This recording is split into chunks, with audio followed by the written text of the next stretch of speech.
দেখো, টি এট my window তার মানে আমার জানালার পাশের গাছটি, তার মানে এখানে একটা গাছকে নিয়ে হয়তো বা কিছু উল্লেখ করা হয়েছে। তাহলে গাছটা আসলে কি একটা প্রকৃতির অংশ, তাই তো? হ্যাঁ, নেচারের রং। দেখো, টি এট মাই উইন্ডো, উইন্ডো ট্রি, আমার আর জানালার পাশের বৃক্ষ, ওহে মোর বাতায়ন বৃক্ষ। বাতায়ন বৃক্ষ বলতে কি, কবি এখানে গাছের নামটা দিছে কি, নামটা কি কবি, গাছের নামটা কি? Window tree. উইন্ডো ট্রি, হ্যাঁ, উইন্ডো ট্রি মানে জানালার গাছ, কিন্তু এখানে গাছের নাম ইংরেজিতে দিছে কিটি, বুঝো নাই আমার উইন্ডো কথা। ট্রি। শোনো, প্রথমে বলছে টি এট মাই উইন্ডো, আমার জানালার পাশের সেই বৃক্ষ, উইন্ডোটি নামটা কি, উইন্ডো ট্রি। উইন্ডো উইন্ডোটি, ট্রি। কিন্তু এখানে আমরা বলতে পারি বাতায়ন বৃক্ষ বাংলায়। My sash is lowered when night comes on, আমার জানালার সার্সিটা বন্ধ হয়। জানালার সার্সি বলতে কি, জানালার যে পর্দা, এটা বন্ধ হয় কখন, হয় নাইট যখন রাত কামস, হয়। যখন রাত নামে। But let there never be certain drawn, কিন্তু তবুও যেন পরে নাকো কোনো পর্দা। কিসের পর্দা? ওই জানালার পর্দা, বিটুইন ইউ জানালার অ্যান্ড পর মি, তোমার আর আমার বন্ধনের মাঝখানে। তার মানে কবি বলতেছে যে আমার জানালার পাশে যে গাছটা আছে, রাত যখন নামে তখন তো জানালার পর্দা দেওয়া হয়, কিন্তু যখন, তবুও কবি বলতেছে যে যদিও পর্দা দেওয়া হয় ঠিক আছে, কিন্তু এই গাছের সাথে যে আমার যে একটা বন্ধন, এই বন্ধনের মধ্যে কোনো পর্দা দেওয়া হয় না। ক্লিয়ার? তার মানে এখানে গাছকে একটা জীবন্ত হিসেবে কি করা হয়েছে, জীবন্ত হিসাবে উল্লেখ জীবন্ত করা হিসেবে হয়েছে। প্রকাশ করা হয়েছে, পার্সনিফাই বা পার্সনিফিকেশন করা হয়েছে, জীবন্ত সত্তা হিসেবে উল্লেখ করা হয়েছে। কবি এখানে তার ঘরের জানালার ঠিক সামনে থাকা একটা বৃক্ষ নিয়ে কবিতা লিখেছেন। তিনি এখানে বৃক্ষকে পার্সনিফিকেশন করে জীবন্ত কোনো সত্তার মতো তুলে ধরেছেন। তিনি এই বৃক্ষের সাথে কথা বলেন, তার অনুভূতি অনুভব করেন এবং মনে করেন বৃক্ষটিও যেন তার মনের অনুভূতি বুঝতে পারে। কবি মনে করেন বৃক্ষটির সাথে তার আত্মার বন্ধন তৈরি হয়ে গেছে। যদিও রাত নামলে জানালার পর্দা টেনে দেওয়া হয়, তবুও তিনি মনে করেন রাতের তাদের বন্ধনের মাঝে কি কোনো পর্দা টানা হয় না। তিনি বিছানায় থাকা অবস্থায় বৃক্ষটিকে অনুভব করতে পারেন। তার মানে যদিও রাত নামার পরে জানালার পর্দা দেওয়া হয়, কিন্তু তাদের দুজনের মাঝে কি দেওয়া হয় না, পর্দা দেওয়া হয় না। Vague dream had lifted out of the ground, আমার স্বপ্ন ঘুরে বিভুর চেতনা বেদনায় ঝাপটায়। And thing next most diffuse to cloud, দেখি সেই স্বপ্ন মেঘের মাঝে মিশে যায়। Not all your light tongue talking allowed, কেবল তোমার পাতাই সেই সব যন্ত্রণায় শব্দ তৈরি হয় না। কার পাতা, কার পাতায়?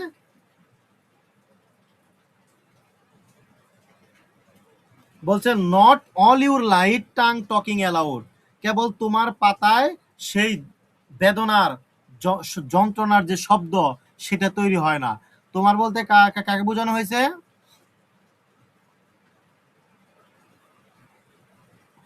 কি হলো বলো? Window tree. হ্যাঁ, গাছকে বোঝানো হয়েছে। কবি বলতেছে যে আমি স্বপ্নে বিভোর হয়ে দেখি যে আমার চেতনা কি করে বেদনায় কষ্টে ঝাপটাইতেছে, এবং আমি দেখতে পাই যে স্বপ্নে, স্বপ্ন কি হইতেছে মেঘের মধ্যে মিশে যাচ্ছে।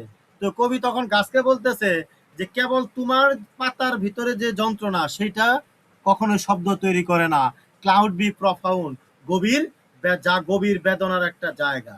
তার মানে কবি এখানে বলতে চেয়েছে বৃক্ষের সাথে তার একটা নিবিড় সম্পর্ক সৃষ্টি হয়ে গেছে। রাতের বেলায় যখন জানালার পর্দা টেনে দেওয়া হয়, তখনও যেন তাদের আত্মার বন্ধনের মাঝে কোনো পর্দা টানা হয় না। তিনি হৃদয়ের চোখ দিয়ে বৃক্ষটিকে দেখতে পান। তিনি যখন ঘুমান তখন স্বপ্ন দেখেন আকাশে মেঘের আনাগোনা, প্রকৃতিতে কি বাতাস, বাতাসের ঝাপটা, তার মানে বাতাস কি, বাতাসের শব্দ। সেই জোরালো বাতাসে বৃক্ষের পাতায় শব্দ তোলে, বাইরের পরিবেশ দ্বারা বৃক্ষটি কষ্ট পায়, আর কবি পান ভিতরের কল্পনার পরিবেশে। তার মানে দেখো, প্রকৃতিতে যখন বাতাস হয় তখন কি তার জানালার পাশে যে গাছটা আছে সেটার সাথে বাতাস লাগে, পাতা কি হয়, হয় পাতা পড়ে যায়। অর্থাৎ এইটা একটা গাছের কি কষ্ট না? হ্যাঁ। অর্থাৎ বাতাস লাগতেছে, গাছটা হেলে দুলে, হেলে দুলে যাচ্ছে, শব্দ হচ্ছে, এটা একটা কি প্রকৃতির অংশ হিসেবে গাছের একটা কষ্ট। তো এই জন্য কবি বলতেছে যে বাইরের পরিবেশ দ্বারা বৃক্ষ কষ্ট পাইতেছে, আর কবি বলছে সে কিভাবে কষ্ট পাইতেছে, সে স্বপ্নের মধ্যে কষ্ট পাচ্ছে। তাহলে দুজনের কষ্টটা কি? কষ্ট তো পাচ্ছে দুজনে, এই দিক দিয়ে তো একই নাকি? হুম। আচ্ছা। বাট ট্রি, কিন্তু হে বৃক্ষ, I have seen you taken and tossed, আমি দেখেছি তুমি কি করো, যন্ত্রণায় দুমড়ে মস্কে যেতে। And if you have seen me when I sleep, যদি তুমি আমায় দেখতে আমার ঘুমের মধ্যে, ইউ হ্যাভ সিন মি, তুমি দেখতে আমায়, when I was token and sweep, তখন আমিও কি করি, যন্ত্রণায় দুমড়ে যাই, মুসকে যাই। অ্যান্ড অল বাট লস্ট, সব যেন শেষ হয় বেদনায়। এখন দেখো, কবি বলতেছে যে হে গাছ, আমি তোমাকে দেখি যে তুমি কি করো, যন্ত্রণায় দুমড়ে মস্কে যাও। এবং পরেও কবি বলতেছে গাছকে যে হে গাছ, তুমি যদি আমাকে দেখো ঘুমের মধ্যে, তাহলে দেখতে পাবা কি, আমিও সেই ঘুমের মধ্যেই কি যন্ত্রণায় দুমড়ে মস্কে যাই। কিসের? দুঃখ কষ্ট বা যন্ত্রণায়। তাহলে দুইজনের দুঃখ কষ্টটা কি একই না? বলো। কবি এখানে বলছেন তিনি দেখতে পান কোনো ঝড়ো হাওয়া সৃষ্টি হয়, তখন বৃক্ষটি সেই বাতাসের তুড়ে যন্ত্রণায় ভোগে। অর্থাৎ বাইরে যে ঝড়ো হাওয়া হয়, সেই ঝড়ের কারণে কি হয়, গাছ বা বৃক্ষটি যন্ত্রণায় ভোগে। কবি বৃক্ষটিকে সম্বোধন করে বলেন, যখন বৃক্ষটি যন্ত্রণায় ভোগে, তখন তার হৃদয়ের মাঝেও কি হয়।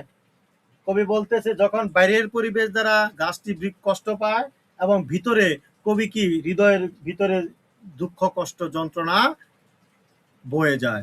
যদি বৃক্ষটি তার হৃদয়ের মাঝে চোখ বা দৃষ্টিপাত করে বা চোখ দিয়ে দেখে, তবে সে দেখতে পাবে কি, বৃক্ষটি যখন বাইরের পরিবেশ দ্বারা যন্ত্রণা কষ্ট পাচ্ছে, তখন তার ভিতরের চেতনাও একই যন্ত্রণায় সমুদ্রে ডুবে যায়। তার মানে এইটাই কথা একটাই, যে দুঃখ কষ্ট দুজনই পাচ্ছে, একজন বাইরের পরিবেশ দ্বারা, আর একজন স্বপ্নের মধ্যে কি বেদনায়। That day she put our head together, ওই দিন সে আমাদের দুজনের চেতনাকে এক করেছিল। সে বলতে কাকে বোঝানো হয়েছে? শি কে? ভাগ্য এই শি ভাগ্যদেবী। ভাগ্যদেবী। তাহলে ওই দিন সে আমাদের দুজনের চেতনাকে এক করেছিল। Fate had her imagination about her, ভাগ্য ছিল বিভোর তার নিজের কল্পনায়। You had so much concern with outer, তোমার চেতনার বাহিরের যন্ত্রণা ছিল কাতর। মাইন উইথ ইনার ওয়েদার, আমারটা ছিল ভিতরের আবহাওয়ায়। রাতের বেলায় যখন জানালা পর্দা টেনে দেওয়া হয়, তখনও যেন তাদের বলতে কি, কবি এবং বৃক্ষের আত্মার বন্ধনের মাঝে কোনো পর্দা টানানো হয় না। কবি যখন ঘুমান তখন স্বপ্ন দেখেন আকাশে মেঘের আনাগোনা, প্রকৃতিতে বাতাসের ঝাপটানো। কবি হৃদয় বুঝতে পারে বৃক্ষটা যন্ত্রণা পাচ্ছে। কবি কি বুঝতে পারছে যে বাইরে যেহেতু ঝড়ো হওয়া বৃষ্টি হচ্ছে, তাহলে বৃক্ষটি যন্ত্রণা পাচ্ছে। এইটা ভাবে কবি হৃদয়ের ভিতরেও যন্ত্রণা হয়। তার হৃদয়ে একটা বেদনার ঝড়ো হাওয়া বয়ে যায়। সেই বেদনায় কবির চেতনা দুমড়ে মুচড়ে যায় সেই বৃক্ষটির মতো। অর্থাৎ বৃক্ষটি বাইরের পরিবেশ দ্বারা কষ্ট পায়, আর কবি কি ভিতরের কল্পনার পরিবেশে কষ্ট পান। কারণ ভাগ্যদেবী তাদের আত্মার বন্ধনে বেঁধে দিয়েছেন, তাই একের যন্ত্রণায় অন্যজন কি হয়, কষ্ট পায়। ভাগ্যদেবী যদি কবি এবং গাছকে যদি আত্মার বন্ধনে বেঁধে দেয়, তাহলে একজনের কষ্ট আরেকজন কিভাবে? কষ্ট পাবে। ক্লিয়ার? জি।